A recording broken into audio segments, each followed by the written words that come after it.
Alors, bonjour à toutes et à tous. Bienvenue sur ce webinaire aujourd'hui sur l'accueil de stagiaires en entreprise. Comme vous pouvez le voir, vous pouvez, si vous le souhaitez, activer vos caméras et vos micros parce qu'on est dans une session très intimiste aujourd'hui. Donc, le but, c'est plutôt d'échanger tous ensemble. Ce sera plus une session informelle qu'autre chose au final. Parce que voilà, vous êtes des entreprises qui avaient déjà participé au stage collectif les années précédentes avec Digital League aussi, donc on voulait faire quelques mises à jour sur les initiatives qu'on voulait vous présenter pour l'année 2025 et aussi vous donner pas mal de bonnes pratiques avec tous nos intervenants aujourd'hui. Donc sans tarder, je vais laisser aussi nos intervenants se présenter. Moi, je passe la parole à Émilie. Super. Bonjour à toutes et tous. Donc, moi, c'est Émilie Buisson. Je travaille chez Esquire depuis 2020, donc bientôt 5 ans, en tant que chargée de communication marque employeur. Donc, avec ma collègue Anastasia aussi présente, on travaille notamment sur l'accueil de stagiaires de troisième avec un petit programme dédié dont on aura l'occasion de vous donner plus de détails par la suite. Et du coup, j'en profite, je vais me présenter. Donc, Anastasia, donc moi, j'ai rejoint Esker il y a 2 ans et demi, en 2022, et je travaille avec Émilie sur tous les sujets de marque employeur, communication RH, communication interne, et voilà. Moi, ça se casse si tu veux y aller. Oui, bonjour à toutes et à tous. Du coup, moi, je suis Saskia Pichon, je suis chargée de mission éducation dans l'association Face Loire, que je présenterai aussi brièvement. Voilà, donc j'organise notamment des stages collectifs au sein de mes missions. Merci. Émilien. Bonjour à tous, donc je suis Émilien Pax, responsable du pôle entreprise pour l'association Viens voir mon taf, basée à Lyon et spécialisée sur l'organisation de stages de troisième pour des élèves de l'éducation prioritaire. Merci. Si vous souhaitez, on peut faire, comme vous n'êtes pas nombreux, on peut faire un petit tour de table. Bah, moi, je vois Clémentine en première, du coup, si tu veux commencer, je t'en prie. Oui, bonjour à tous. Donc je suis Clémentine, je travaille à Doing depuis 2 ans et demi et je suis coordinatrice RH et commerciale du coup au sein de Doing. Merci. Tu peux passer la parole à qui tu souhaites après. Eh bien, Laure.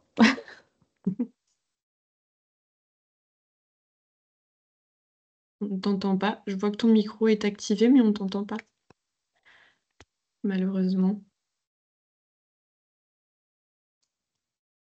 Ça fonctionne pas du tout. Si tu veux nous envoyer un mot dans le chat, tu peux. Et en attendant, je vais passer la parole à Amel. Allô? Oui, Oui, on bonjour, vous vous entend. m'entendez? Oui. Bonjour.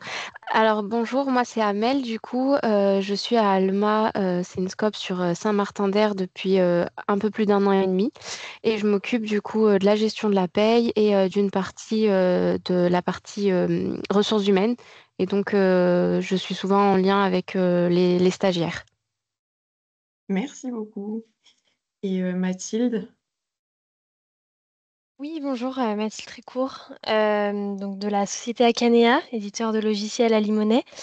Donc je suis gestionnaire développement RH et je participe à l'intégration notamment des stagiaires dans notre entreprise. Oui, on s'était déjà croisé à un webinaire, je crois que c'était avec Elle Oui, Digital. Oui, c'est ça. exactement. Je suis de nouveau Eh là. bien, bienvenue, merci. Laure, si vous voulez réessayer, peut-être. Je ne sais pas si vous avez résolu le souci. Toujours pas, on vous entend pas. Je suis désolée.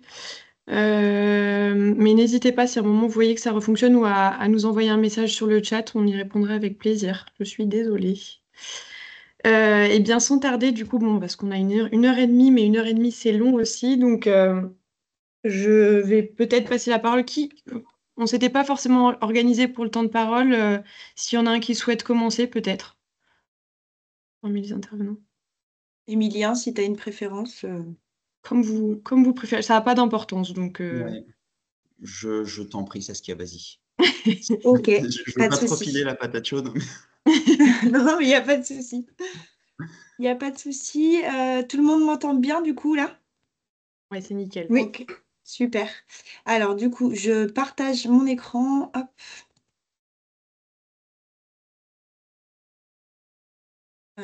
Tac, c'est tout bon? Oui. Parfait. Super. Bonjour à toutes et à tous. L'idée, du coup, c'est de vous présenter un petit diaporama, du coup, sur moi, mes missions, et puis sur comment nous, à Fasloir, en tout cas, on gère l'accueil des stagiaires. Euh, alors, si ça veut bien marcher. Ok, c'est bon. Du coup, je vous représente rapidement l'association Face Loire pour remettre le contexte. Donc, Face Loire, c'est un club d'entreprise associatif qui lutte contre l'exclusion dans la société. Nous, ça a été créé en 1998 à Saint-Étienne. Il y a plusieurs clubs en France. Voilà, nous, c'est depuis 1998. Aujourd'hui, on a environ 70 entreprises adhérentes à l'association. Et on est 16 salariés à travailler sur 3 pôles d'activité. Je vous ai remis également notre raison d'être. Donc, c'est ce qui nous représente. Donc, faciliter l'implication des entreprises dans la Loire autour d'actions à vocation sociale. Et ce qui nous représente en valeur, donc, c'est la solidarité, l'engagement et l'inclusion. À Fasloir, du coup, on travaille sur 3 pôles différents. Donc, on a la partie emploi, employabilité, où on travaille essentiellement avec des demandeurs d'emploi, avec pour objectif donc de les réinsérer sur le marché du travail. On travaille du coup avec les entreprises pour favoriser leur engagement via plusieurs actions. Et enfin, on travaille sur le pôle orientation. Donc moi, je me trouve dans ce pôle-là. Et du coup, l'objectif de ce pôle, c'est vraiment de rapprocher les jeunes dans le monde du travail, de leur faire découvrir le monde de l'entreprise et de susciter des vocations. Donc l'idée de ce diaporama, donc, c'est que je me présente rapidement aussi, que je vous fasse faire un petit quiz Kahoot, mais c'est rapide. Et ensuite, du coup, je vous propose qu'on parle des bénéfices de l'accueil des stagiaires, que ce soit pour l'entreprise ou pour les stagiaires, des pratiques à adopter, en tout cas, nous, la façon dont on guide les entreprises à accueillir les stagiaires, et quelques verbatims des stages collectifs qu'on a déjà eu du coup sur l'année scolaire dernière. Donc, comme je vous disais, moi, du coup, je suis chargée de mission éducation à Fasloire.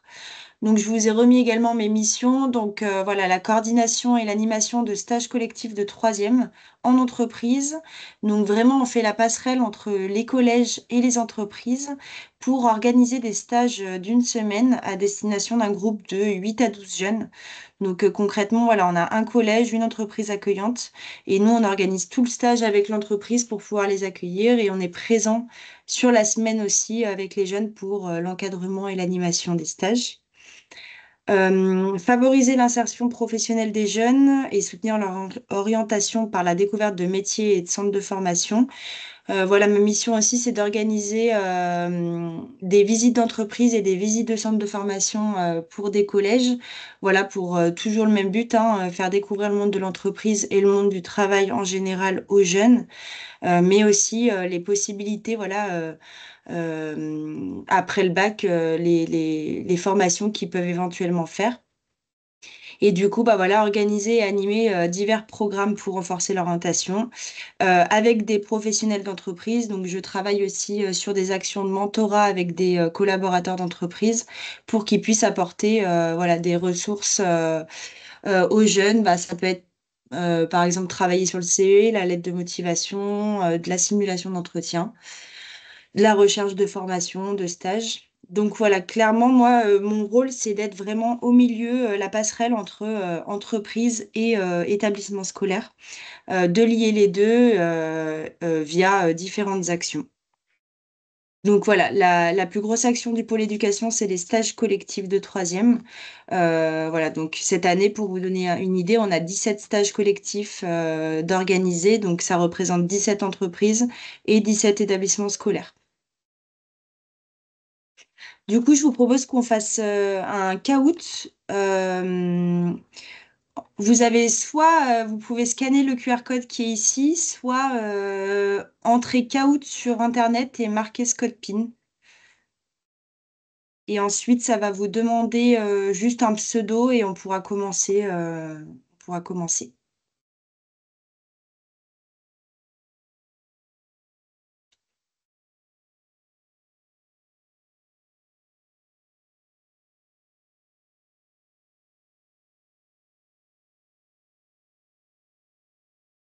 Alors, on a Safa, Emilien, Anastasia, Madeleine, On n'a Émilie, que les intervenants pour le moment, en fait. Amel, Ah, quand même.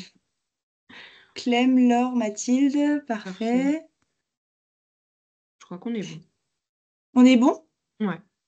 Ouais, Ok, ouais, ouais. super. Et ben allez, je commence du coup. Donc, je sais pas si tout le monde connaît le principe du caout. L'idée, c'est il y a des questions et il y a 4 couleurs et sur votre téléphone, vous répondez la couleur que vous pensez juste. Voilà, et après, on explique un petit peu chaque questionnement. Hop, donc je commence. Alors, c'est parti. Déjà, donc, nuage de mots. Selon vous, pourquoi accueillir des stagiaires? Donc, c'est en un mot. Quel est l'intérêt pour vous? Euh, Quelle est voilà, la plus-value d'accueillir un stagiaire, enfin des stagiaires en entreprise, en un mot? Alors, j'ai 5 réponses pour l'instant. Il reste 12 secondes.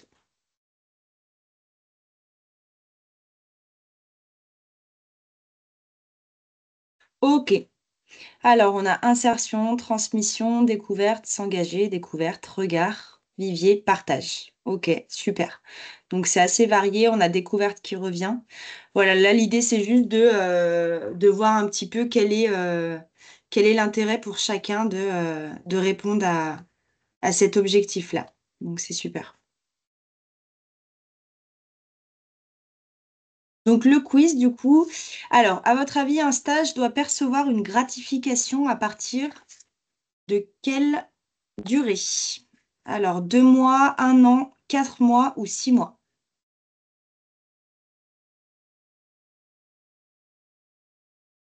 Alors, on a 4 personnes qui ont répondu juste. Effectivement, un stage doit percevoir une gratification à partir de 2 mois. À titre d'info, un mois, ça représente 22 jours de présence.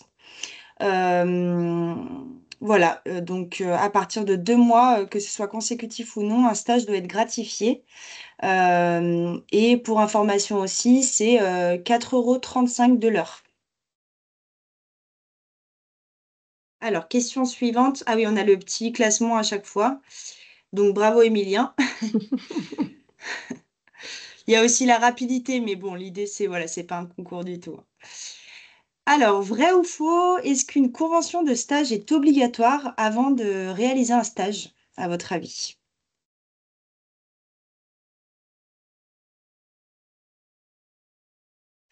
Alors, bien joué, effectivement, c'est totalement vrai. Une convention de stage, c'est obligatoire avant chaque stage. Notamment, une convention, elle doit faire figurer bah, voilà, la durée du stage, les compétences à acquérir.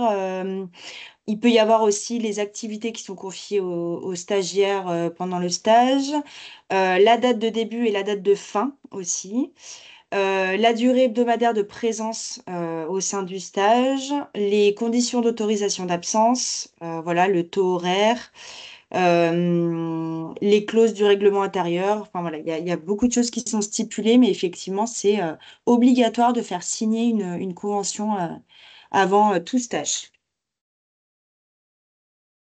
Question suivante. Alors, on a le classement. Mathilde qui reprend la première place, bravo. Alors, quelle est la durée maximale d'un stage en entreprise? À votre avis, 2 mois, 6 mois, 1 an ou 9 mois?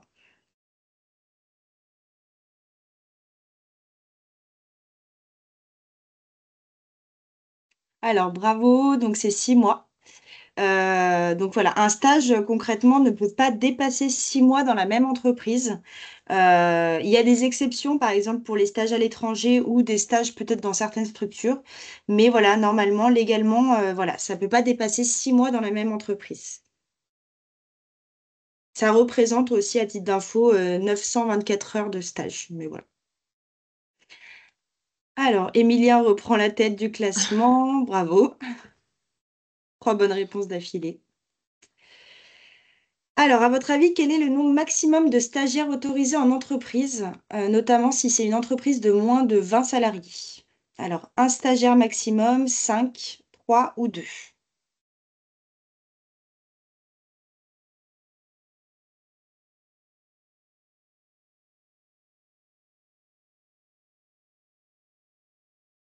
Alors, effectivement, c'est 3 stagiaires maximum au cours de la même période. Voilà, donc une entreprise de moins de salariés peut accueillir 3 stagiaires maximum.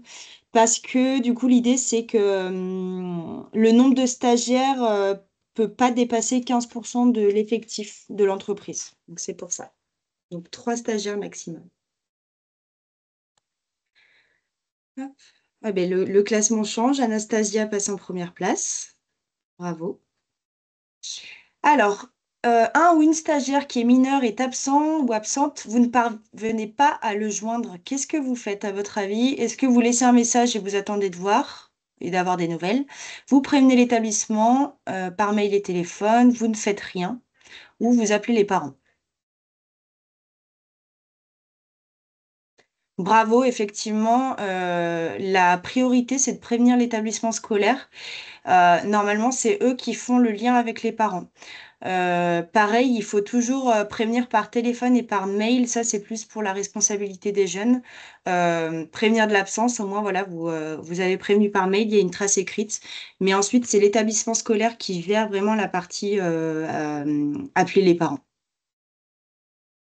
Alors, Anastasia reste en première place. Vous trouvez un ou une stagiaire en train de voler des objets dans l'entreprise, donc des objets type tasse, boisson, des stylos. Qu'est-ce que vous faites?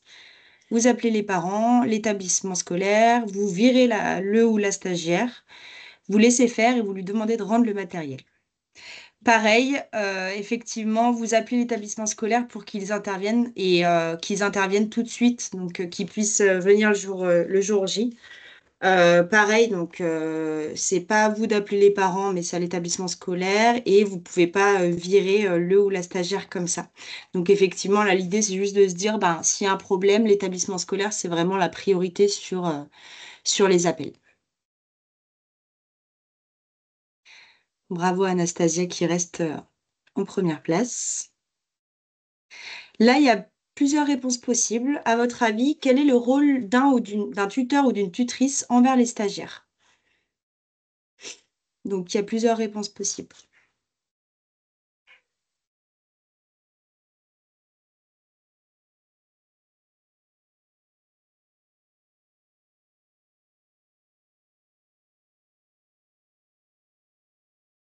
Bravo, donc bien joué. Effectivement, l'idée, c'est que le tuteur est présent pour assurer que les stagiaires bénéficient d'une bonne expérience qui est enrichissante et formatrice, et surtout avec des missions qui permettent de progresser et de développer leurs compétences. Voilà, on a souvent le cliché des stagiaires qui se retrouvent à la photocopie. Voilà, l'objectif, c'est vraiment pas ça. Bien sûr, ça apporte un soutien à l'équipe de salariés, mais avant tout, c'est de favoriser leurs compétences, le développement de leurs compétences et bien sûr de les accompagner dans leur intégration.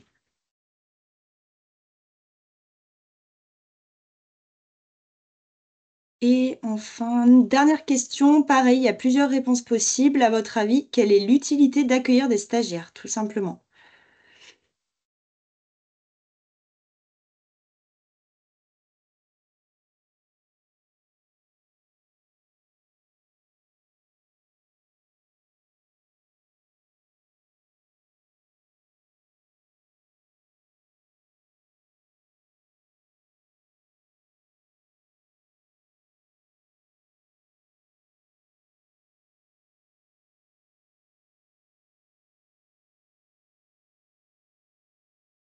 Alors, pardon, ça a bugué.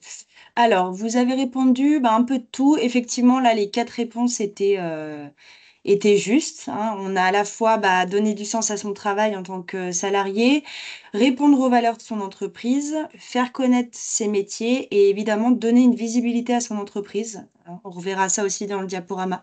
Mais voilà, les 4 réponses étaient justes. C'est juste aussi pour montrer que ça a plusieurs objectifs, en fait, l'accueil des stagiaires. Voilà. Bravo à vous.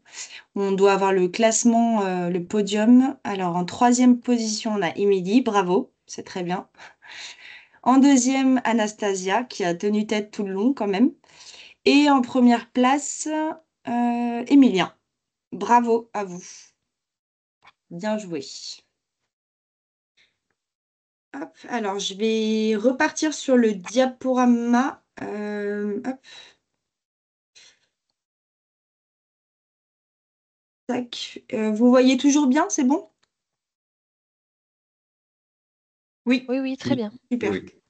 Parfait. L'idée du caout, voilà, c'est juste pour se faire une mise en situation avant de commencer. L'intérêt du diaporama, voilà, c'est de parler pourquoi accueillir des stagiaires, quel est l'intérêt. Donc, nous, ce qu'on dit aux entreprises accueillantes, l'idée, c'est qu'il y a vraiment des avantages pour l'entreprise. D'une part, c'est valoriser ses collaborateurs qui vont pouvoir présenter leur métier, leur formation, leur parcours scolaire, et du coup, de favoriser sa marque employeur. Donc, les jeunes vont pouvoir se projeter clairement sur des métiers.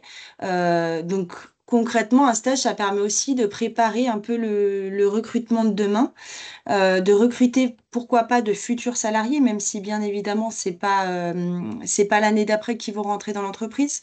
Mais voilà, pourquoi pas dans quelques années, des jeunes ont des stages qui les marquent pour toujours, notamment le stage de troisième, hein, on s'en rappelle toute sa vie. L'idée, voilà, c'est de pourquoi pas recruter des futurs salariés. Promouvoir son entreprise, évidemment, la rendre visible. La plupart des entreprises aujourd'hui utilisent LinkedIn. Donc, pourquoi pas voilà, faire des posts sur l'accueil de stagiaires quand vous recevez des stagiaires. Ça vous permet voilà, de parler de vous, de répondre aux valeurs aussi de son entreprise. Donc, hyper intéressant aussi. Révéler des vocations, donc c'est un petit peu ce qu'on se disait, hein, c'est préparer le recrutement de demain et pouvoir offrir aux jeunes l'idée de se projeter dans le monde de l'entreprise. S'inscrire dans une démarche de responsabilité sociétale des entreprises et offrir des stages de qualité aux jeunes et faire découvrir aux jeunes voilà, le monde de l'entreprise et ses codes. En général, les jeunes n'ont pas vraiment une idée de ce qu'est l'entreprise. Pour eux, il y a peut-être un ou deux métiers et voilà, c'est très bref. Ils se rendent pas compte qu'en fait, en entreprise, voilà, on peut y trouver sa place, qu'on fasse des études ou non. Voilà, donc l'idée, c'est vraiment de faire découvrir au maximum le monde de l'entreprise. Donc voilà. Pour les stagiaires, voilà, découvrir tout le fonctionnement et les codes. Adopter une posture professionnelle, c'est pareil, hein, les jeunes n'ont pas les mêmes codes au collège qu'en entreprise. Ça permet aussi d'adopter une image positive du monde du travail et d'acquérir des compétences. Alors, quelles pratiques adopter quand on accueille des stagiaires? Nous, ce qu'on propose aux salariés des entreprises, c'est d'abord de se présenter. Et comment se présenter? Donc nous, on parle des thématiques à aborder. On leur donne en fait un guide des professionnels avec voilà, les thématiques à aborder. Donc voilà, une présentation personnelle, évidemment, avec son nom, son prénom, sa fonction, depuis quand ils sont dans l'entreprise. La présentation de son métier. Donc là, c'est vraiment axé sur les missions au quotidien et les avantages et inconvénients du métier. Ses conditions de travail, donc la journée type, les déplacements, les horaires, l'ambiance dans l'équipe, l'investissement personnel, les études, donc tout le parcours scolaire qui a été fait, les compétences pour exercer le métier, compétences et qualités, et les évolutions qui sont éventuelles sur le poste, et évidemment une fourchette de salaire. Donc ça, c'est vraiment les thématiques qui intéressent les jeunes quand ils font des stages pour pouvoir se projeter, en fait. Donc je sais que le salaire, parfois, c'est quelque chose qui est assez tabou, sauf que c'est vrai qu'en tant que stagiaire, voilà, on a besoin de savoir aussi pour se projeter, quel est le salaire des employés qui travaillent dans l'entreprise. Voilà, après, ça peut être des fourchettes. C'est ce que je dis aussi toujours aux entreprises, hein. Vous n'êtes pas obligé de donner le montant exact, mais au moins des fourchettes pour que les jeunes puissent se projeter. Donc nous, on leur propose déjà pour leur présentation personnelle de s'axer sur ça. Et ensuite, on propose aussi aux entreprises des exemples d'activités ludiques qui peuvent proposer aux jeunes, notamment pour présenter leur métier, hein, toujours, mais de façon assez ludique. Donc, ça peut passer par le biais d'un quiz, un quiz sur les métiers, par exemple, soit avec du vrai ou faux, soit avec des questions ouvertes. Un jeu Kahoot, comme on vient de faire, hein, c'est pareil sur les métiers, ça, les jeunes, ça leur permet de comprendre facilement et d'intégrer plus facilement les métiers qu'ils ont face à eux. On a aussi le jeu des erreurs en entreprise, donc ça, c'est plutôt sur des entreprises où il y a des ateliers, où il y a voilà, des techniciens, par exemple, sur les risques qu'on peut trouver en entreprise. Voilà, le jeu des erreurs à entourer sur un atelier, quels sont les dangers qu'on retrouve sur l'image. Ça aussi, ça plaît et ça permet de comprendre facilement l'intérêt des métiers. Faire passer évidemment des visuels et des photos pour illustrer ces présentations. Donc pas juste une présentation orale, mais plutôt voilà, soit un diaporama, soit des outils à toucher. Ça, c'est hyper intéressant aussi pour les jeunes. On a mis jeu de plateau, mais ça, c'est plus spécifique. Manipulation d'outils, d'objets, donc tout en restant en sécurité, bien sûr, mais lors des visites, voilà, pour comprendre ce qui se passe vraiment. On a aussi deux vérités, un mensonge sur son métier, où là, on propose aux pros de, voilà, dans leur présentation, de dire voilà, deux vérités et un mensonge. Et l'idée, c'est que les jeunes doivent trouver qu'est-ce qui est vrai, qu'est-ce qui est faux. Voilà, ça permet de briser la glace et les jeunes s'intéressent plus facilement à la présentation. Faire un inventaire aux jeunes. Alors là, ça paraît assez banal, mais en fait, c'est comprendre aussi l'intérêt d'un inventaire et comprendre que voilà, il y a des personnes qui doivent faire ça aussi en entreprise. Et voilà, les rendre actifs et rendre compte de la réalité du travail. Un escape game, voilà, donc ça, pareil, c'est pas le plus évident à faire, mais on a quelques entreprises qui présentent leur métier sous forme d'escape game, avec des petites énigmes à résoudre, voilà, donc c'est hyper ludique et c'est intéressant aussi. Là, j'avais mis simulateur de conduite, donc c'était plus dans des entreprises de transport, mais voilà, où on propose aux jeunes de comprendre le métier de conducteur, conductrice via un simulateur. Manipuler voilà, des engins, donc ça revient un petit peu à la manipulation d'outils, mais vraiment leur faire participer et manipuler pour comprendre plus facilement. Et alors là, c'est plus côté ressources humaines, faire de la simulation d'entretien. Donc, c'est ce qu'on propose au RH en général, c'est clairement de poser des questions type d'entretien aux jeunes. Eux, pour les entraîner, voilà, vraiment à des futurs entretiens d'embauche et pour comprendre aussi quel est le métier de RH, voilà, en même temps. Donc, c'est des petits exemples, hein. Bien sûr, c'est adapté à chaque entreprise, mais c'est comment on peut présenter son métier de façon plus ludique et de façon à ce que le ou la jeune puisse comprendre réellement ce qui se fait au quotidien, en fait. Je vous ai remis aussi quelques conseils pour l'accueil de stagiaires. Donc voilà, c'est de prendre du temps pour les stagiaires, même si c'est pas une priorité. Prévoir un programme justement pour s'alterner entre tous les salariés. Ça permet de répondre aussi au fait que le stage se passera bien en fait, parce que si c'est programmé, l'idée c'est que vous ne vous retrouvez pas sous l'eau avec quelqu'un qui est à côté de vous et qui attend que le temps passe. Donc voilà, un programme hyper important. Partagez votre expérience avec vos collègues, donc sollicitez vos collègues salariés pour l'accueil, c'est ce qu'on se disait hein, dans le programme. Fixez des temps avec chaque salarié de l'entreprise, c'est hyper important.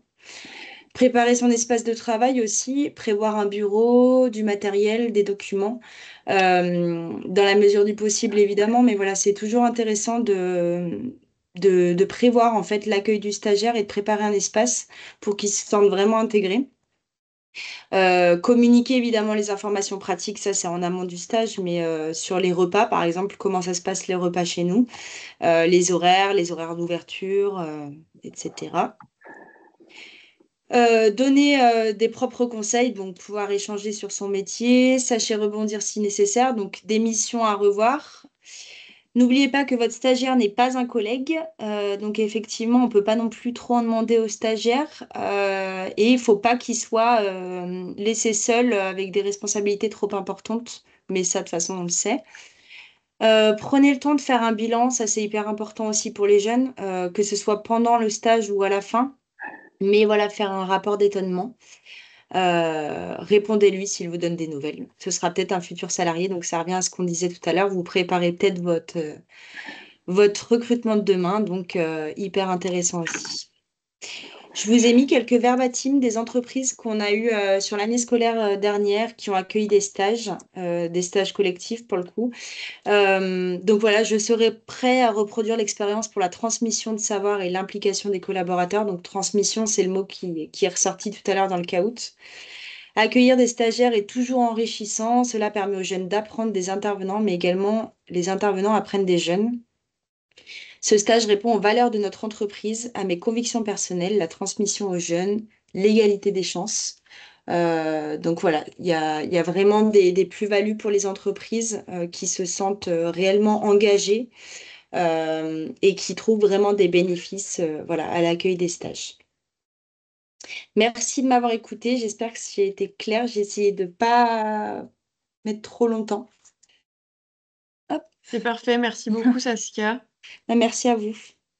Merci. Et oui, pour ajouter ça, c'est vrai que sur l'accueil de stagiaires, on ne se rend pas forcément compte des bénéfices tout de suite, mais comme tu disais, déjà c'est marquant pour eux et pour en avoir fait l'expérience sur d'autres événements où on accueillait des collégiens ou même des lycéens, en venant après au lycée ou en faisant d'autres stages, en fait, ça les avait vraiment marqués. Ils nous parlaient de cet événement en disant, bah, je me souviens de cette entreprise qui m'a expliqué ça, j'ai bien aimé l'expérience et bon, voilà, le monde du travail, c'est encore loin, mais vraiment, c'est marquant. Donc, Complètement. il y a quelque chose à faire et puis même pour les orienter vers la filière du numérique, c'est important.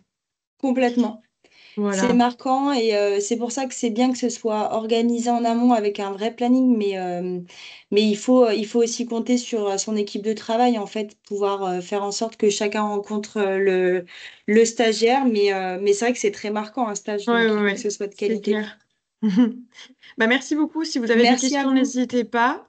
Et sinon, je laisse la parole à qui voudra parler en second, je vous en prie.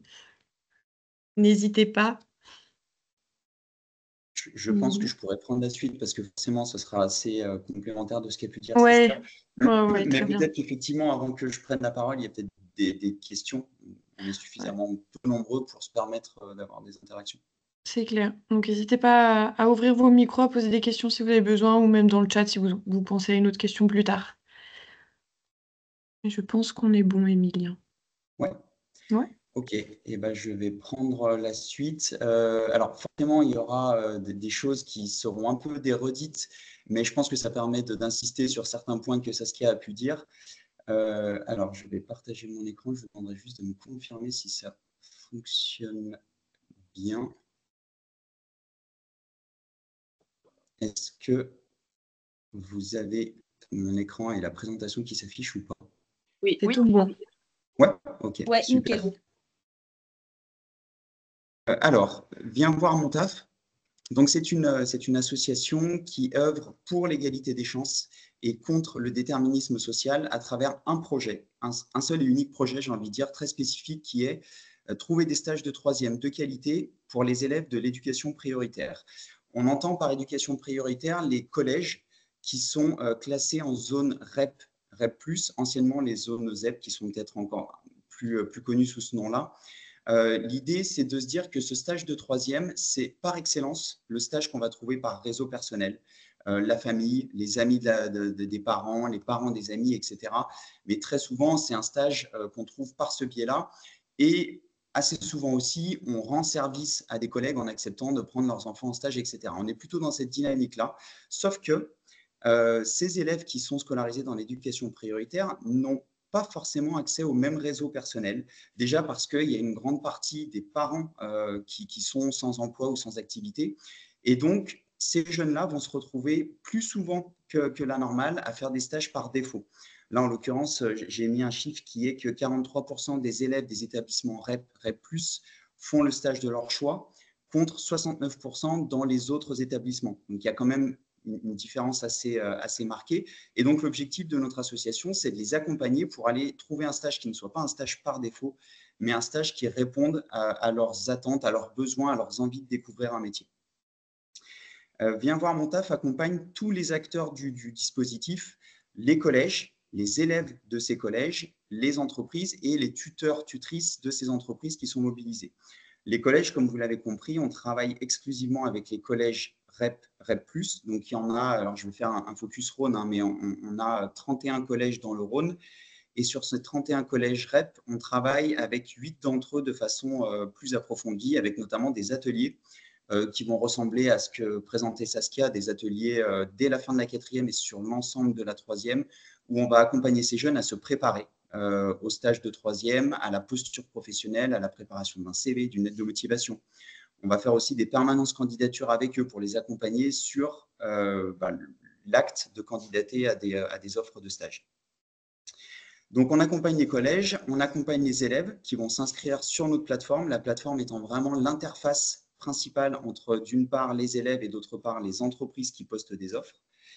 Et donc, les entreprises et les tuteurs, les tutrices s'inscrivent sur notre plateforme, renseignent une offre. Alors, je vous rassure tout de suite, c'est des offres qui sont très simples.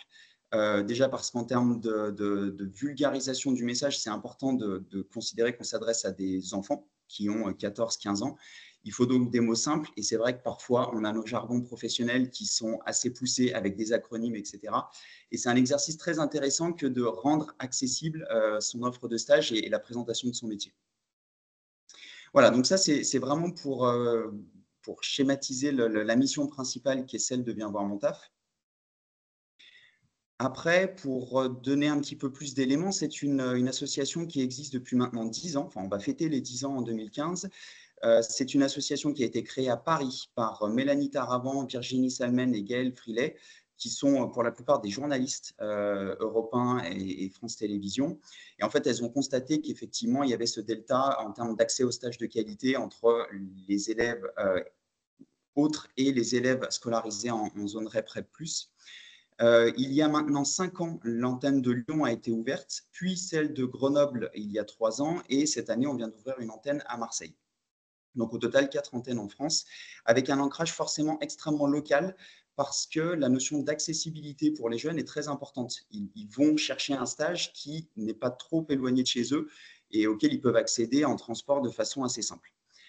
En termes de bilan, sur ces 10 dernières années, on a réalisé 1300 stages ont été réalisés sur l'ensemble des antennes. Ce sont au total 7358 élèves accompagnés en 2023-2024. Donc, la nuance, c'est que ces élèves ont pu participer à des ateliers. Et au total, sur l'ensemble des antennes et sur l'ensemble des 10 ans, c'est 27 686 élèves qui ont été accompagnés. Je fais un petit focus dans le Rhône parce que j'ai cru comprendre que la plupart des entreprises présentes étaient des entreprises de Lyon ou du Rhône. Aujourd'hui, ce sont 4100 élèves de 3e qui sont scolarisés dans des collèges identifiés comme REP, REP+. Sur ces 4100 élèves, on en a 752 qui se sont inscrits sur la plateforme Viens voir mon taf l'année dernière, donc sur l'année scolaire 2023-2024. Et sur ces 752 élèves inscrits, qui étaient donc demandeurs et en recherche de stage, on a réussi à pourvoir seulement, entre guillemets, 194 stages via notre plateforme. Ça, je tiens à le mettre en avant parce que ça montre toute la marge de progression qu'il peut y avoir, tous les élèves qu'il faut encore accompagner. Et le +1, c'est juste pour rappeler qu'en fait, chaque stage compte et que même si vous en proposez un ou deux, c'est pour une place de stage, c'est toujours bon à prendre et c'est des perspectives qui vont s'ouvrir pour un élève. Alors, comme vous l'avez compris, à Viens voir mon taf, on a des bénéficiaires qui ont un profil particulier puisque ce sont des élèves scolarisés en réseau d'éducation prioritaire. Qu'est-ce que ça veut dire concrètement ? On a schématisé ici ou répertorié les principales particularités que cela peut représenter. Je commence par la première qui concerne pour le coup n'importe quel collégien de 14-15 ans. Ce sont encore des enfants.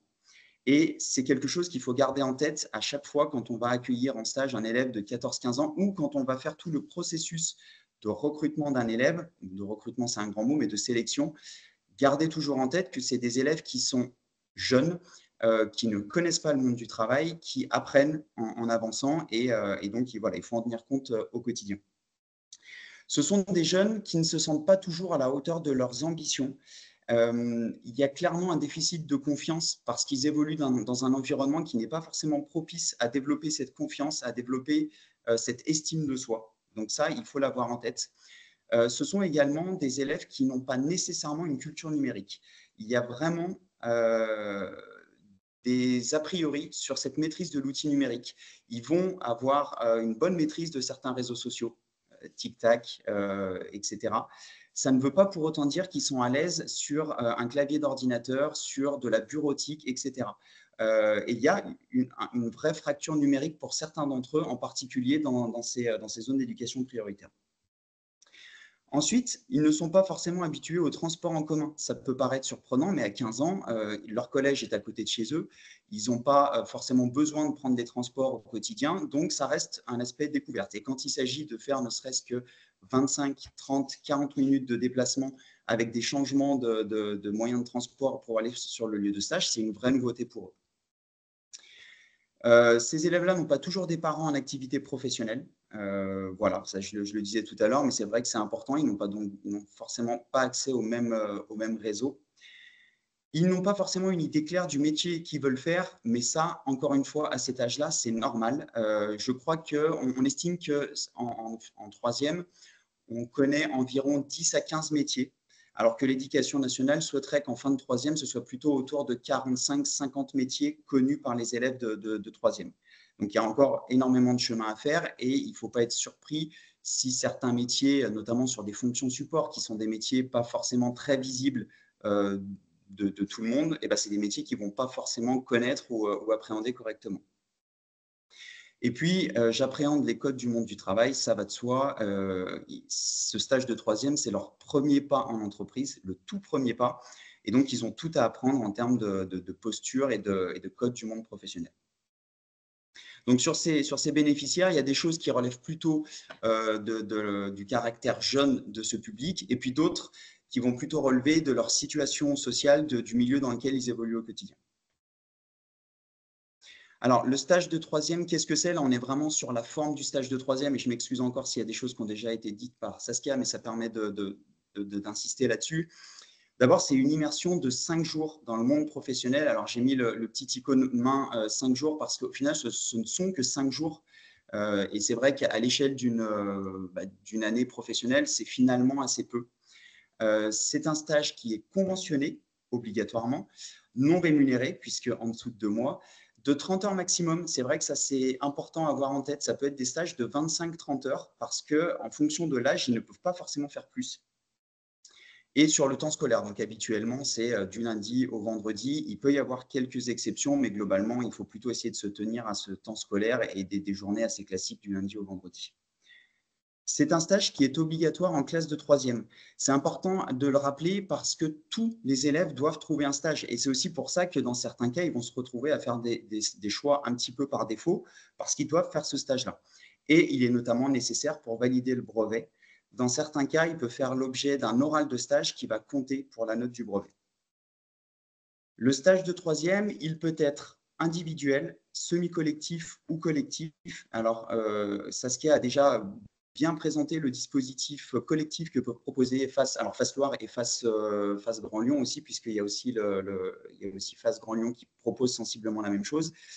À Viens voir mon taf, on va être sur une approche complémentaire qui a plutôt vocation à aller chercher des stages individuels, voire semi-collectifs.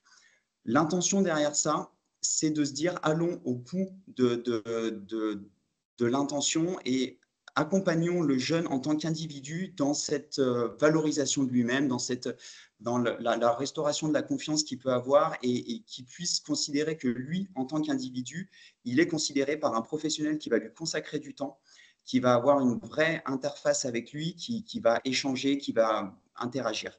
Le volet semi-collectif, c'est un volet un peu intermédiaire où une entreprise décide d'accueillir plusieurs stagiaires, mais en mobilisant plusieurs tuteurs qui vont globalement consacrer 50% du temps de la semaine à un stagiaire ou à un binôme de stagiaires. Donc, c'est une façon de dire on peut accueillir plus d'élèves en mobilisant un petit peu moins de tuteurs et surtout en dégageant un peu du temps sur la semaine, en ayant des temps forts collectifs de type, par exemple, le lundi matin, organiser une session d'accueil avec un petit déjeuner, l'ensemble des collaborateurs. Ça peut permettre de briser la glace, ça peut permettre de faire les présentations, etc. Il peut y avoir une visite de site, une visite de chantier. Il peut y avoir aussi, par exemple, une fresque du climat organisée par le service RH ou par la RSE de l'entreprise. Donc, le stage semi-collectif, il va à la fois préserver des temps d'interaction individuelle avec un tuteur pour une découverte métier et le reste du temps, avoir des temps forts plus collectifs qui permettent d'une part de décharger le tuteur et aux stagiaires de découvrir de façon un peu plus transversale l'entreprise, les métiers, etc. Et effectivement, il peut y avoir des ateliers RH de type CV, lettre de motivation, etc. Il y a plein d'idées à mettre en place. Mais là, effectivement, par rapport à ce que présentait Saskia, on est aussi sur le même type de solutions et de dispositifs. Donc voilà, j'insiste sur le fait que ce ne sont que 5 jours. On n'a pas beaucoup parlé du stage de seconde, j'en dis 2 mots, même si Viens voir mon taf n'est pas positionné sur le stage de seconde. J'en parle parce que c'est un stage qui est en train de s'imposer. C'est la 2e année que le gouvernement demande à ce que ce stage soit obligatoire en seconde. On est sur un stage de 15 jours, donc 2 semaines, et mine de rien, c'est quand même 2 fois plus long. Il faut trouver la matière pour occuper ces 2 semaines. Et la grosse différence aussi par rapport au stage de seconde, c'est qu'il est sur une seule et même période en juin. Alors, je n'ai plus les dates exactes. Je ne sais pas si Saskia, tu les as. Je crois que c'est sur la 2e quinzaine de juin. Donc, tous les élèves de seconde… C'est ça, ouais.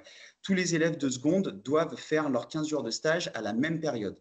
À l'inverse, le stage de 3e, les collèges sont libres de choisir la semaine à laquelle se tiendra ce stage. Et pour vous donner une fourchette, en gros, ça commence, les premiers collèges font leur stage mi-novembre et ça va s'étaler majoritairement jusqu'à fin février. On va dire 90% des stages de 3e se déroulent entre mi-novembre et fin février et parfois jusqu'en avril, mais c'est plus à la marge. Voilà, et c'est vrai qu'en termes de flexibilité, c'est un peu plus intéressant pour les entreprises parce qu'il n'y a pas besoin de libérer sur une période donnée qui peut être parfois contraignante ou autre. Alors là, on a beaucoup travaillé, enfin, on a beaucoup présenté la forme. Ce qui est intéressant, c'est vraiment le fond. Alors là, je suis un petit peu plus du point de vue de l'élève pour que vous puissiez un peu comprendre en quoi ce stage-là est vraiment stratégique dans le parcours d'un élève de 3e. Le point de départ, c'est que c'est déjà un élément d'orientation. En fin de 3e, on est à la fin du collège, on doit faire des choix d'orientation, savoir sur quelle filière on va partir. Et ce stage, ça peut être un élément vraiment déclencheur ou qui va pouvoir confirmer des intentions et qui va pouvoir être déterminant dans l'orientation à venir dès le lycée.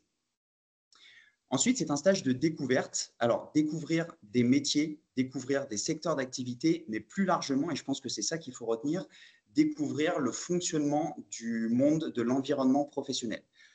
Ces élèves-là, quels qu'ils soient, n'ont jamais mis les pieds dans une entreprise ou de façon très exceptionnelle. Et la première découverte, elle est à ce niveau-là. C'est vraiment quelque chose qui change radicalement de l'environnement dans lequel ils évoluent. Ensuite, ce stage de 3e, il faut vraiment percevoir ça comme un moyen de se développer en tant que personne parce que l'élève va se retrouver d'un seul coup au centre d'un dispositif avec des personnes qu'il ne connaît pas. Donc, ça va l'interroger aussi sur la façon dont lui doit se comporter avec des personnes qu'il ne connaît pas, dans un environnement qu'il ne connaît pas. Il va pouvoir travailler sur la conscientisation de la personne qu'il est, de la place qu'il peut avoir et des regards que les autres peuvent avoir sur lui. Et ça peut aussi énormément jouer sur cette notion de confiance. Comment restaurer, ou en tout cas renforcer ou restaurer la confiance que ce jeune de 14-15 ans peut avoir en lui. C'est un stage qui, plus largement, permet de gagner en autonomie. Je parlais des transports tout à l'heure, ça peut aussi être, par exemple, le déjeuner. Là, encore une fois, ça peut paraître assez anecdotique, mais la plupart des élèves ont l'habitude de manger au collège à la cantine ou alors de rentrer chez eux le midi pour manger. Là, en l'occurrence, ils vont devoir manger avec des personnes qu'ils ne connaissent pas, prévoir leur repas à l'avance, etc. C'est des détails, mais pour eux, c'est des choses qui ne sont pas aussi évidentes, d'autant plus que pour des jeunes qui sont scolarisés en REP, REP+, on peut avoir des situations sociales qui sont précaires et le simple fait de prévoir 5-10 euros pour manger le midi ne coule pas forcément de source. Donc là, c'est vrai que les entreprises avec lesquelles on travaille, on leur demande aussi de prévoir la prise en charge du repas, soit des plateaux repas, soit demander au tuteur d'inviter le stagiaire à manger pour éviter toute situation précaire qu'on ne verrait pas, parce qu'ils ne le diront pas forcément. Le temps du midi, si on leur dit on se retrouve à 14 h, il y a des chances que certains ne mangent pas le midi parce qu'ils n'avaient pas prévu, qu'ils n'ont pas l'argent nécessaire, etc. Voilà. Et puis après, plus largement, c'est le stage de troisième. On considère à Viens voir mon taf que c'est un moyen de construire les prémices d'un réseau. Alors certes, c'est le tout début, mais on a des exemples dans nos alumni pour lesquels le stage s'est extrêmement bien passé. Il y a des liens assez importants qui se sont créés avec le tuteur ou la tutrice, et c'est des liens qui ont perduré. Et le tuteur, la tutrice peut à ce moment-là, de façon assez informelle, devenir une sorte de mentor pour ce jeune-là en l'accompagnant, en lui donnant des conseils, etc. Il n'y a aucune obligation, mais au gré des relations qui se créent, c'est des choses qui peuvent se faire assez spontanément. Alors là, j'ai quelques chiffres qui peuvent être intéressants, quelques éléments d'impact. Le premier, 79%, c'est le pourcentage des élèves qui revoient à la hausse leur ambition scolaire et professionnelle grâce à ce stage. Donc c'est un chiffre important, d'autant plus que la notion de décrochage scolaire est quand même assez importante. Alors, soit décrochage scolaire, soit abandon d'ambition scolaire à la suite du collège ou du lycée. Donc, que ça puisse restaurer cette ambition-là, c'est plutôt une très bonne chose. 86% ont découvert un métier qui leur plaît. Alors, c'est beaucoup. Ce que je trouve intéressant, c'est le chiffre suivant. 19% affirment avoir trouvé leur vocation. Je remets dans le contexte, on est sur des élèves qui ont 15 ans. Alors certes, ils auront le temps de changer d'avis, hein, bien sûr, mais le fait que 20% d'entre eux ont l'impression d'avoir trouvé leur vocation, c'est quand même très important. Et ça montre à quel point ce stage de troisième peut, même s'il intervient très très tôt, il peut être déterminant dans l'orientation d'un jeune. Et puis le dernier chiffre qu'on a voulu faire ressortir, c'est 97% des tuteurs, tutrices qui souhaitent réitérer l'expérience. Par rapport à tout ce qu'a listé Saskia tout à l'heure, il y a un élément sur lequel je voudrais vraiment insister, c'est le fait que c'est une aventure humaine qui va au-delà de ce qu'on pense. Et qui va alors déjà, ça permet de créer des relations interpersonnelles avec un jeune qui vient peut-être d'un milieu différent, qui a une vision différente, mais surtout, c'est avoir un jeune de cet âge-là au quotidien pendant une semaine, ça permet de prendre énormément de recul par rapport à sa propre activité professionnelle. Ça permet de s'interroger, ça permet d'avoir un point de vue complètement différent. Et c'est vrai que je vous invite, si vous accueillez des stagiaires de troisième, à leur demander leur avis, à leur demander de faire un rapport d'étonnement sur ce qu'ils ont perçu de votre métier, de la façon dont vous êtes dans l'environnement professionnel, etc. Parce que ça apporte beaucoup de fraîcheur, ça apporte encore une fois une vision de votre propre métier que vous n'aviez pas. Et ça vous permet aussi de réfléchir à la façon dont vous pouvez vulgariser ce métier pour qu'il soit accessible. Donc, c'est vraiment un exercice très, très enrichissant et humainement très riche. Voilà, là, j'ai mis deux verbatim que je vous laisse lire. Je ne vais pas forcément les reprendre, mais il y a le verbatim d'une tutrice d'une entreprise Dowino. Alors, je ne sais pas s'ils font partie de Digital League, mais en tout cas, Dowino, c'est un éditeur de logiciels. Et puis, le verbatim d'un élève, Mohamed, qui était en stage chez ABEM, plutôt sur des solutions bancaires de paiement en ligne. Voilà, en tout cas, on a des taux d'adhésion au projet qui sont très forts, à la fois du côté des élèves qui d'ailleurs nous sollicitent ensuite, après la troisième, pour les accompagner sur leur stage de seconde, etc. On le fait ponctuellement, même si notre cœur d'accompagnement, c'est vraiment le stage de troisième. Voilà, je parlais tout à l'heure de la plateforme. Pour celles et ceux d'entre vous qui aimeraient se lancer dans l'aventure, je rappelle que ça peut être une démarche purement individuelle. Un tuteur, donc un salarié d'une entreprise qui individuellement souhaite s'impliquer dans cette démarche-là, ou alors une entreprise qui, pour différentes raisons, développement d'une politique RSE, ou alors promotion des métiers parce qu'on est sur des secteurs en tension, etc. Ça peut être une entreprise qui décide de porter cette démarche, de mobiliser en interne des personnes qui vont pouvoir s'impliquer sur l'organisation d'une session d'accueil. Et après, l'outil central à tout ça chez nous, c'est vraiment la plateforme sur laquelle on vous invite à créer un compte et à mettre en ligne une offre. Je précise que tout ça se fait de façon très simple parce qu'on a conscience que, en tant que professionnel, on a des plans de charge, on a des plannings qui sont extrêmement chargés. Donc, l'idée, c'est que ce soit une démarche qui soit digeste pour tout le monde. Et donc, la création d'un compte et la mise en ligne d'une offre, c'est l'affaire de 10 à 15 minutes. Et ensuite, d'année en année, vous n'avez pas besoin de recréer. C'est des choses que vous allez pouvoir mettre à jour. Vous allez pouvoir gérer les candidatures des élèves qui se positionnent sur vos offres. Chaque candidature d'un élève est spontanée. On n'oblige jamais un élève à se positionner sur une offre, ce qui permet justement de s'assurer qu'on a des élèves qui sont sensibles au métier que vous souhaitez présenter. Et voilà. Et donc, le matching entre les élèves et les tuteurs se fait par le biais de cette plateforme et vous avez tout un système d'accompagnement pour la sélection des élèves, puis la signature de la convention, puis l'organisation de l'accueil, etc. Et ça, après, on pourra rentrer plus en détail sur ce sujet-là si vous le souhaitez. Voilà, c'est à peu près tout ce que je voulais vous dire. Je précise que, alors là encore, s'il n'y a que des entreprises du Rhône, ce sera moins pertinent, mais en région Auvergne-Rhône-Alpes, on a également donc l'antenne de Grenoble et ma collègue Juliette Couvert, qui est responsable de l'antenne, est à disposition des entreprises de l'Isère qui souhaiteraient s'impliquer dans le dispositif.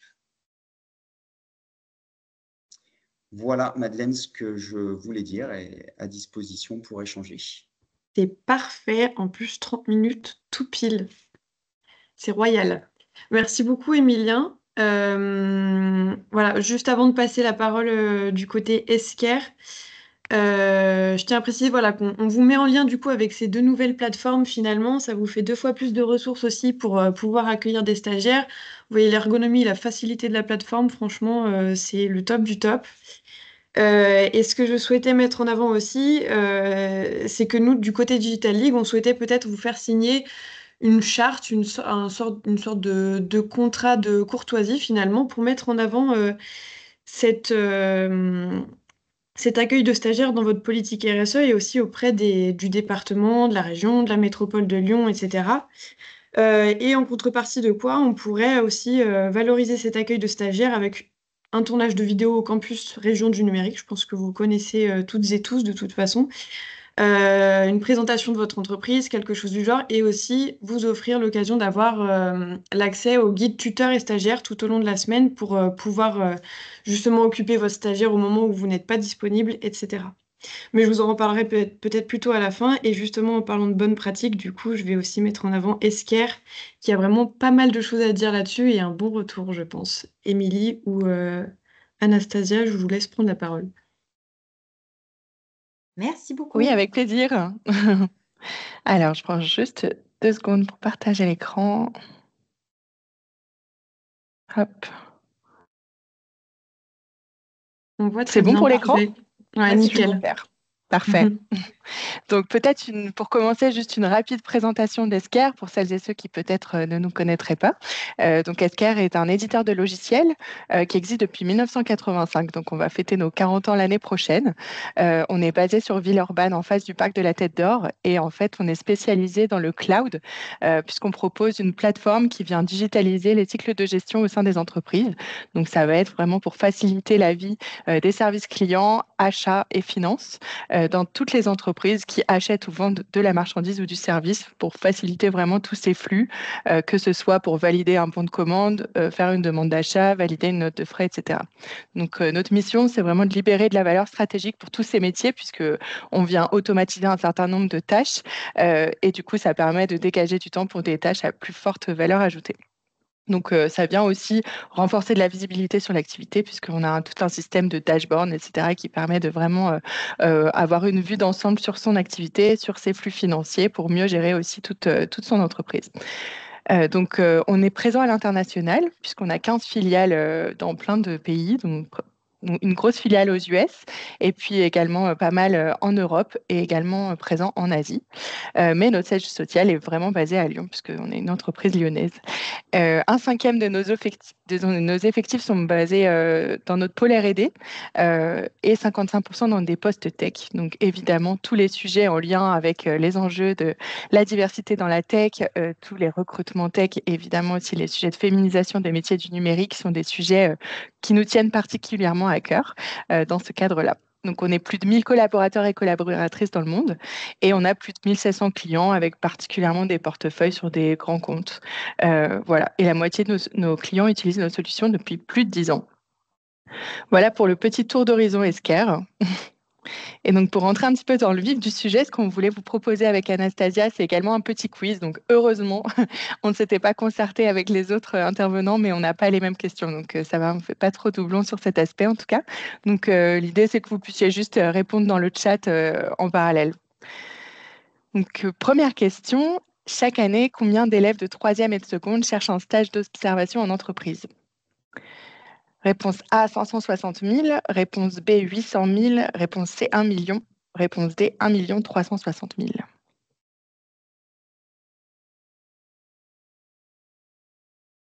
Je n'ai pas de visu par contre sur le chat vu que je partage mon écran. On a quelques réponses. B, C, B pour l'instant. Ouais. Ok. Donc la bonne réponse, c'est la réponse D. Donc, en fait, on a 800 000 personnes qui cherchent des stages de 3e et le complément, c'est les stages de seconde, ce qui fait un total de 1 360 000 en tout. Voilà, donc énormément de monde finalement qui sont à la recherche de stages chaque année. Et donc, évidemment, il faut aussi qu'il y ait suffisamment d'entreprises en face pour les accueillir.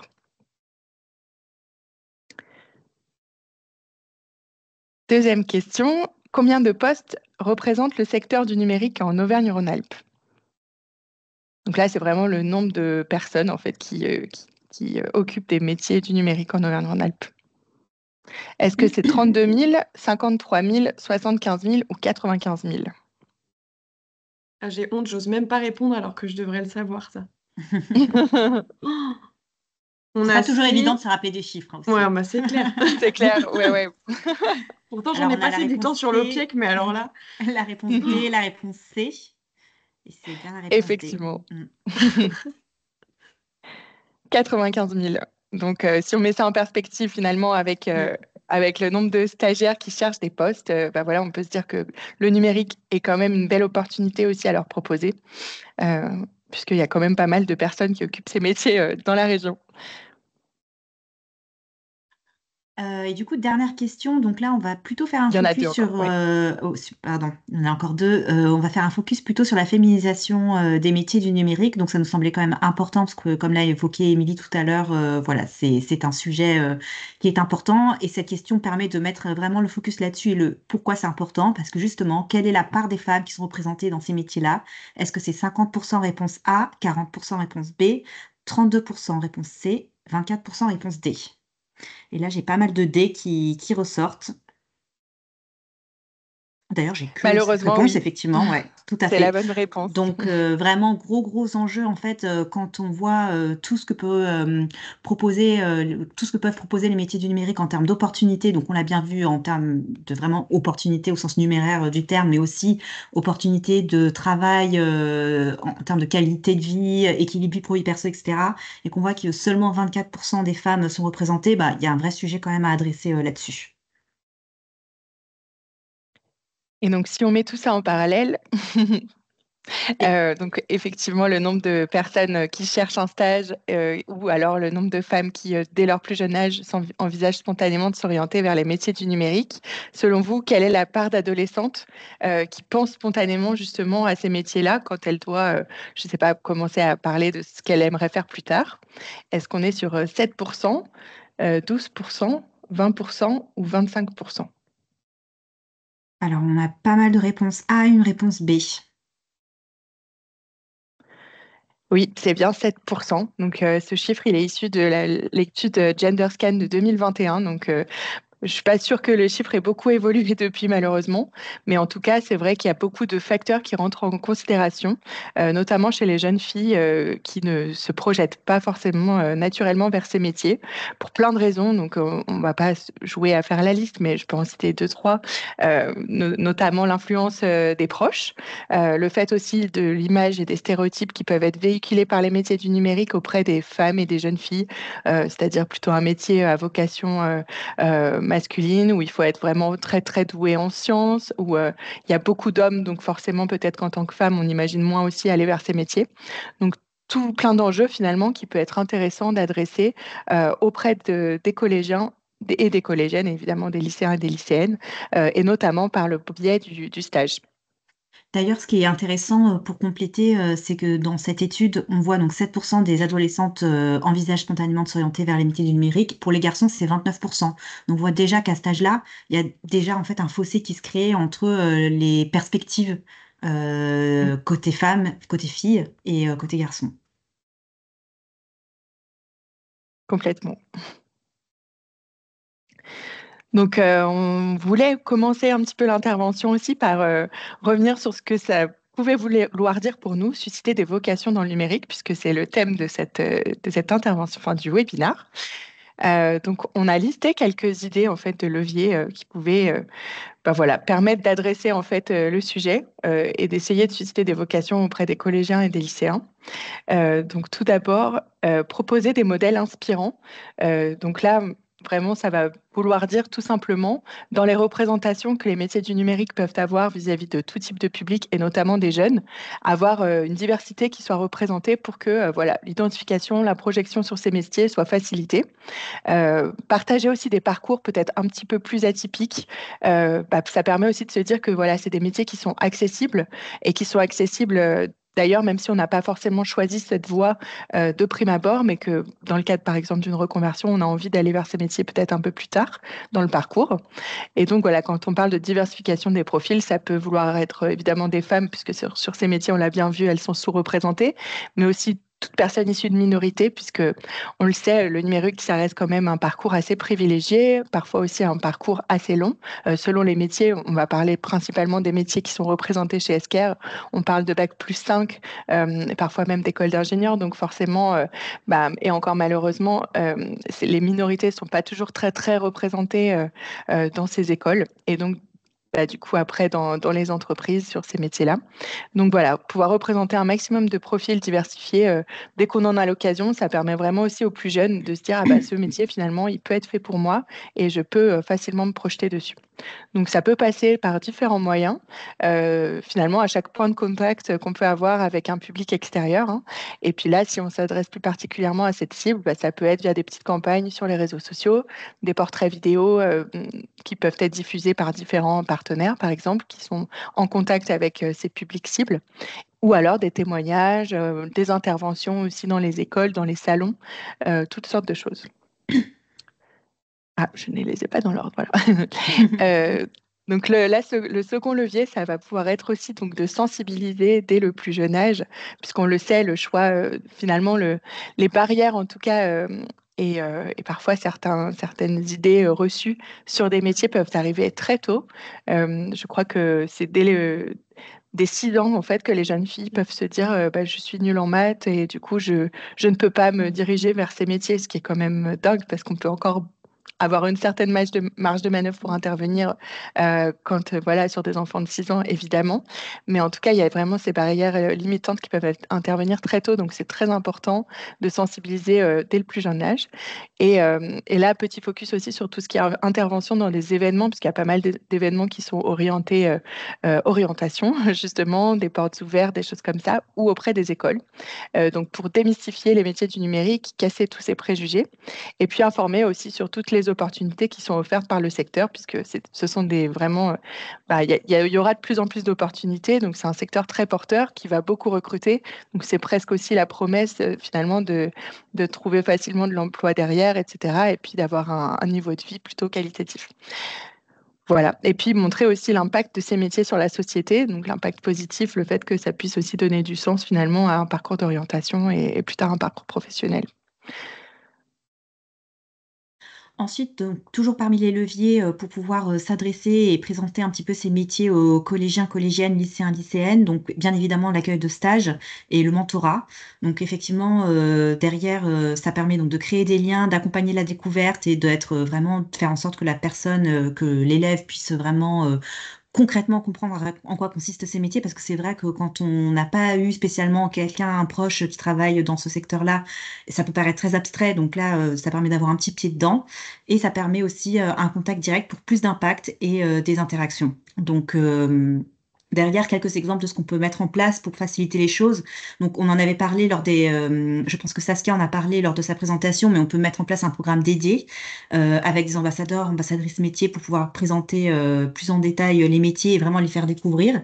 On peut du coup faire des accueils individuels ou collectifs de stagiaires, construire un programme en fonction de ses souhaits. Voilà, donc il y a vraiment plusieurs opportunités qui peuvent se présenter pour adresser ce levier. Et enfin, dernier point, donc c'est tout ce qui va être partenariat et mise en place de programmes. Donc, Émilie t'en a rapidement parlé, mais c'est important de pouvoir s'associer avec des organismes et des structures qui travaillent déjà en lien avec des écoles et avec des collégiennes, lycéens, lycéennes, pour pouvoir justement venir soutenir des initiatives qui sont déjà mises en place par tous ces organismes, ces associations. Et pouvoir aussi renforcer du coup la relation entre les écoles et les entreprises, parce que c'est vrai que nous, du coup, on est entreprise, on n'a pas spécialement de lien avec des écoles autour de nous, si ce n'est via des parents, des collaborateurs qui sont parents. Donc voilà, ça permet d'aller un petit peu plus loin. On peut aussi avoir du relais et de la promotion sur le terrain, donc grâce à l'implantation de ces associations, de tous ces acteurs qui travaillent en lien avec les écoles. Et ça permet aussi de faciliter la logistique. Et ça, c'est un point important parce que c'est vrai que voilà, les stages de troisième peuvent avoir lieu un petit peu n'importe quand. Pour les stages de seconde, c'est un petit peu plus calé parce qu'effectivement c'est en juin et c'est sur 2 semaines, donc on peut avoir quand même plus voilà, c'est un petit peu plus facile de se projeter, d'organiser quelque chose de groupé peut-être. Mais voilà, les stages de troisième, ça peut arriver n'importe quand. Donc voilà, ça permet de faciliter un petit peu les choses en termes d'organisation. Et effectivement, donc on a quelques exemples. Donc il y a le programme Orientation 3.0 qui est mis en place par la Digital League et Elle Digital. Il y a aussi mon stage de seconde et il y a la semaine aussi du numérique qui est une initiative nationale et qui se déroule en fin d'année et qui permet aux élèves de pouvoir découvrir le monde du numérique. Et on peut évidemment ajouter dans les exemples les 2 interventions qu'on a eues aujourd'hui, hein, Face-Loire et Viens Tout voir à mon fait. taf, voilà, qui sont aussi finalement des acteurs qu'on ne connaissait pas sous cet angle, donc super intéressant pour justement faciliter l'accueil de stagiaires. Petit focus aussi sur Orientation 3.0, donc c'est un programme qui existe depuis peu de temps. Et voilà, l'idée, c'est de pouvoir intervenir dans les écoles directement. Donc il y a des petits groupes qui sont montés en fait entre des étudiants et des étudiantes d'écoles du numérique de la région et puis des professionnels du secteur pour aller dans les écoles présenter un quiz de sensibilisation qui vise à vraiment casser les stéréotypes sur les métiers, faire découvrir les métiers.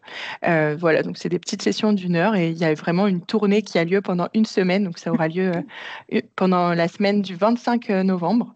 Voilà, et donc du coup, c'est plutôt intéressant aussi comme initiative à suivre de près pour voir ce que ça donne aussi dans l'avenir. En tout cas, nous, on va essayer de mobiliser des collaborateurs sur ce sujet.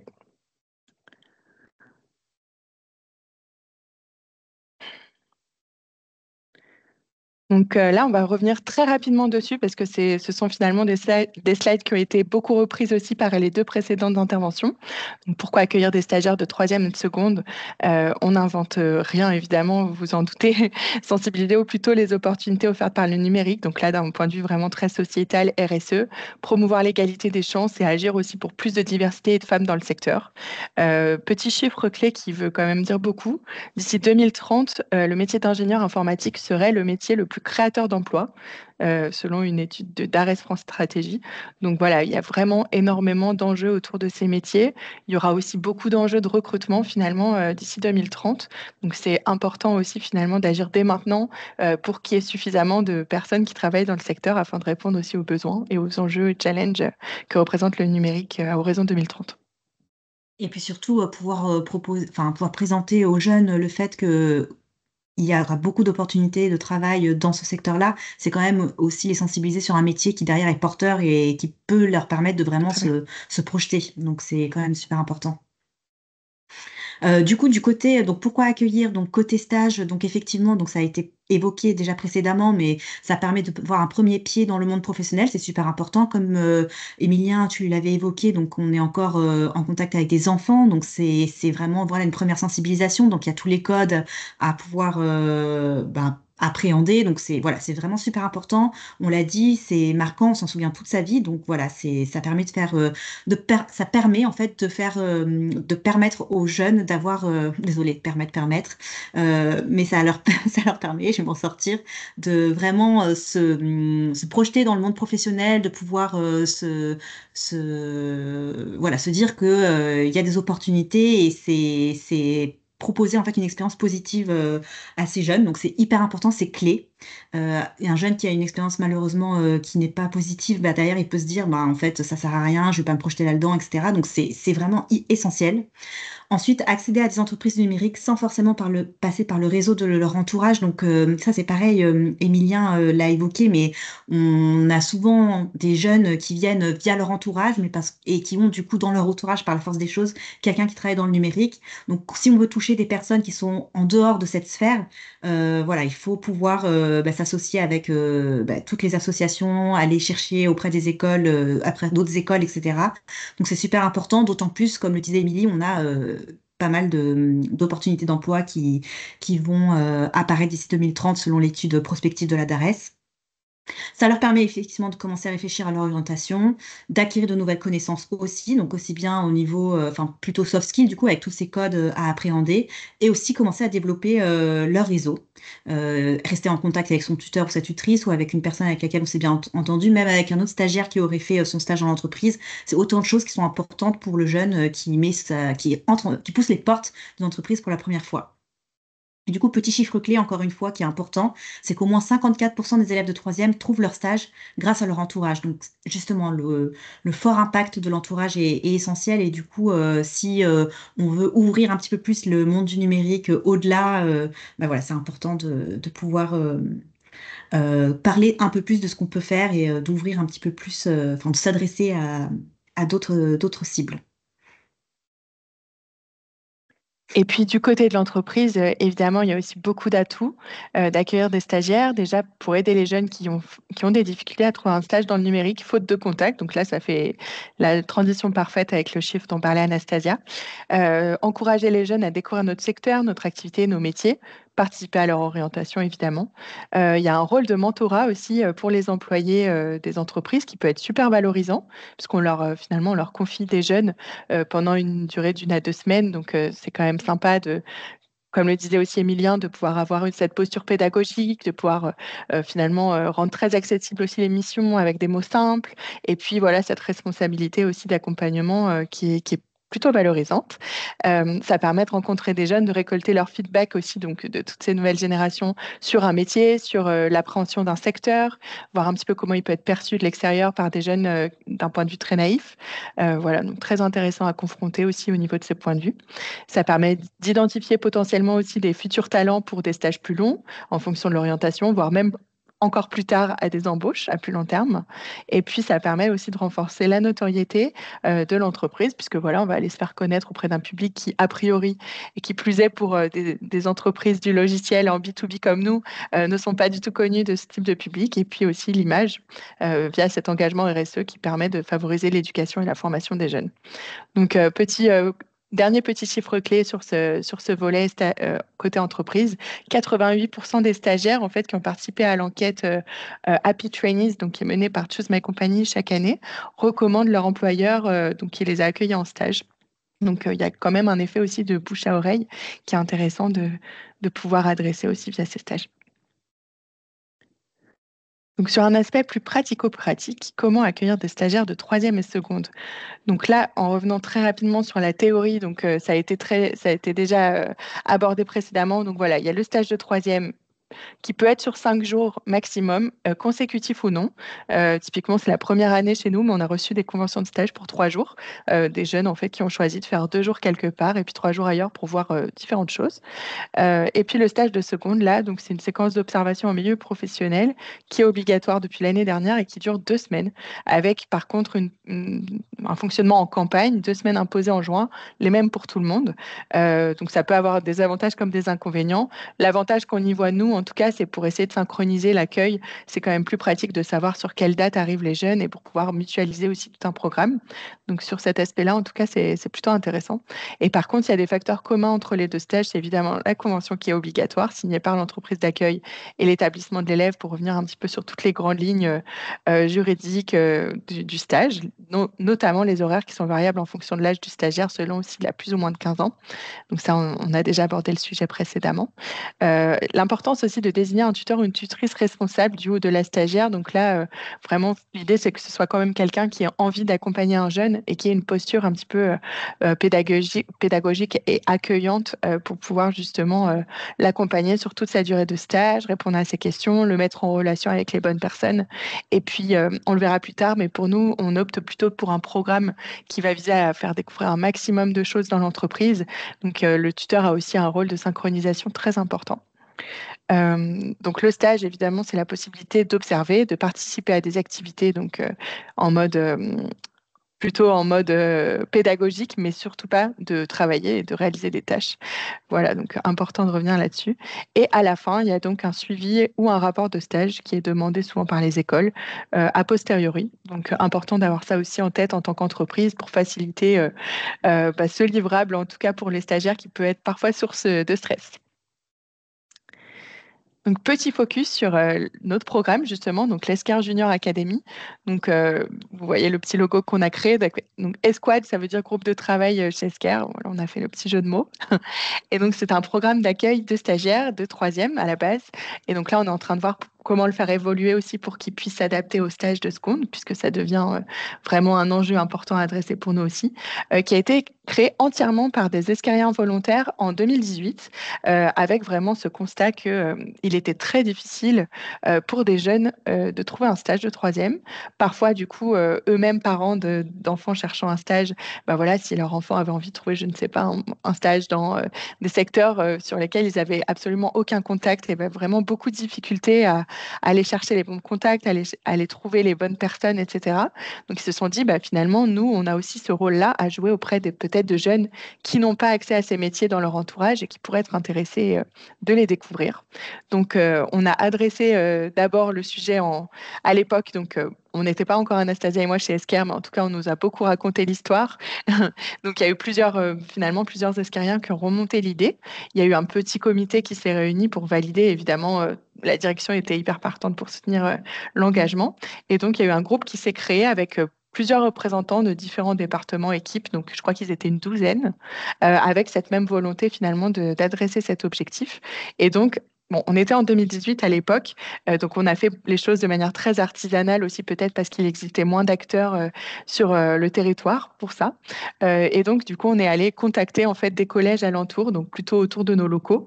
On est basé à Villeurbanne, au Tonkin, et c'est vrai qu'on est justement dans une zone prioritaire avec certains collèges qui sont classés en zone prioritaire. Donc, l'idée, c'était vraiment d'aller prioritairement, du coup, aller contacter ces collèges-là. Et puis, il y avait aussi plusieurs appels, du coup, auprès des écoles, des enfants de collaborateurs pour pouvoir partager un petit peu le programme aussi. Et puis, dernièrement, depuis 2021, on avait eu aussi la chance de pouvoir s'adosser au programme créé par Digitally, qui reprenait un petit peu finalement ce qu'on avait essayé de mettre en place, nous, de manière plus artisanale, avec la prise en charge du coup de la semaine, en partenariat avec Digitally, pour pouvoir faire découvrir sur le début de semaine le campus du numérique. Et donc, nous, on reprenait les stagiaires qui, à partir du mercredi et jusqu'à la fin de semaine, pour pouvoir leur proposer une immersion en entreprise. Donc, pour revenir un petit peu plus en détail sur le programme, donc une semaine type qu'on propose dans le cadre de ce programme. Donc, la journée 1, elle est vraiment dédiée à de l'accueil.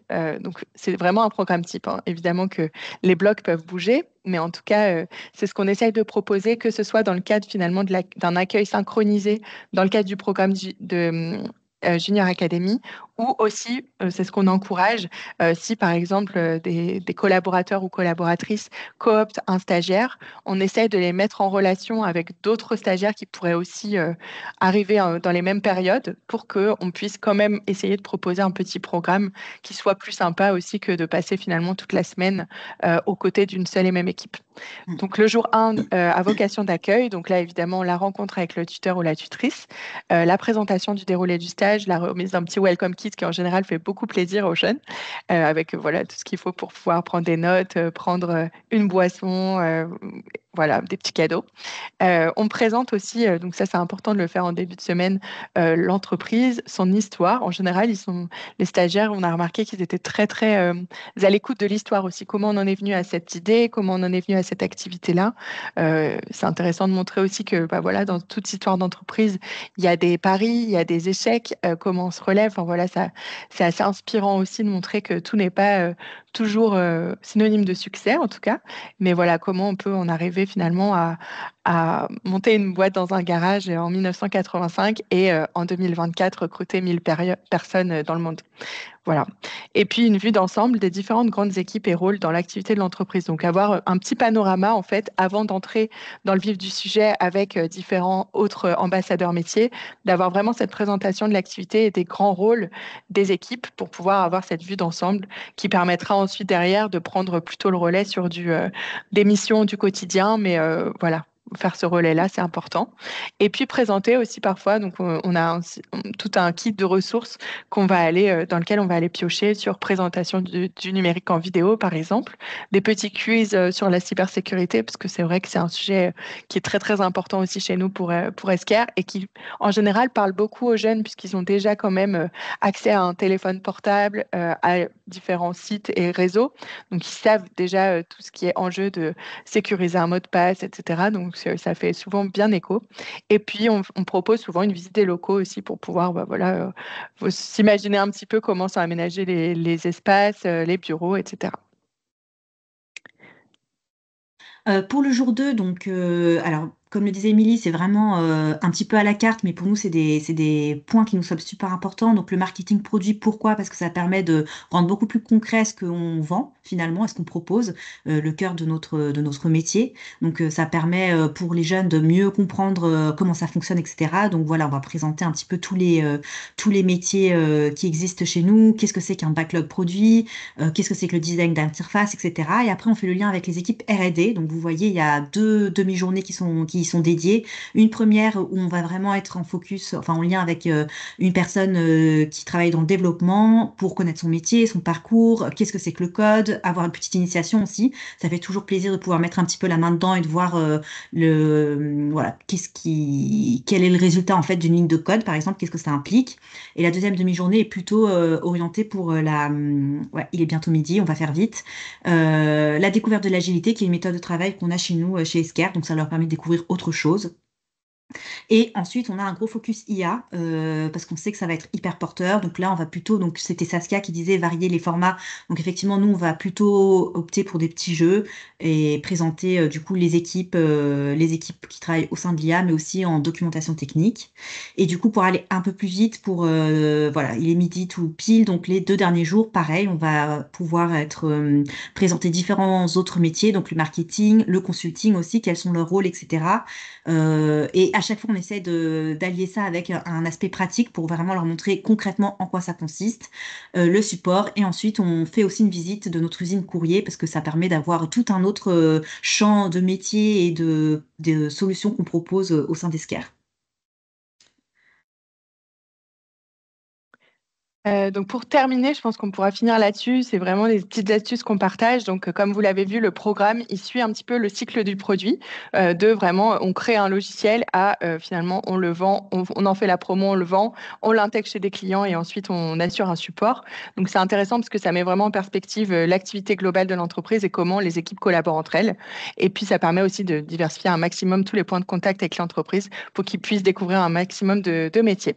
Donc l'idée, c'est vraiment de varier un maximum les formats d'intervention. Donc ça a été déjà abordé dans les précédentes interventions, mais voilà, plus on va proposer des formats différents, plus on va toucher les différents types de sensibilité, de mémoire, et c'est vraiment important d'éviter la monotonie, notamment pour ce type de public.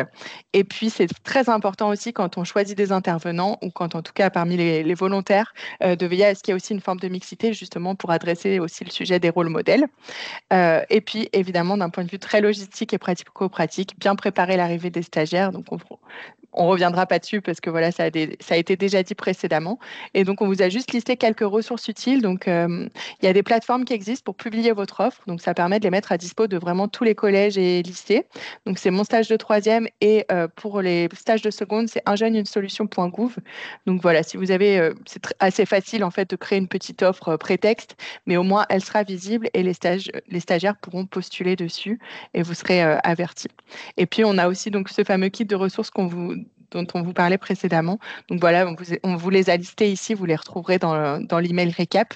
Mais voilà, c'est juste pour pouvoir aussi donner quelques billes pour que leur orientation dans le numérique puisse être facilitée, enfin en tout cas qu'ils puissent trouver toutes les infos nécessaires. Voilà pour nous. Je ne sais pas si vous avez des questions. Voilà, bon, il est 12h03, n'hésitez pas à poser vos questions. On ne veut pas vous empêcher d'aller manger.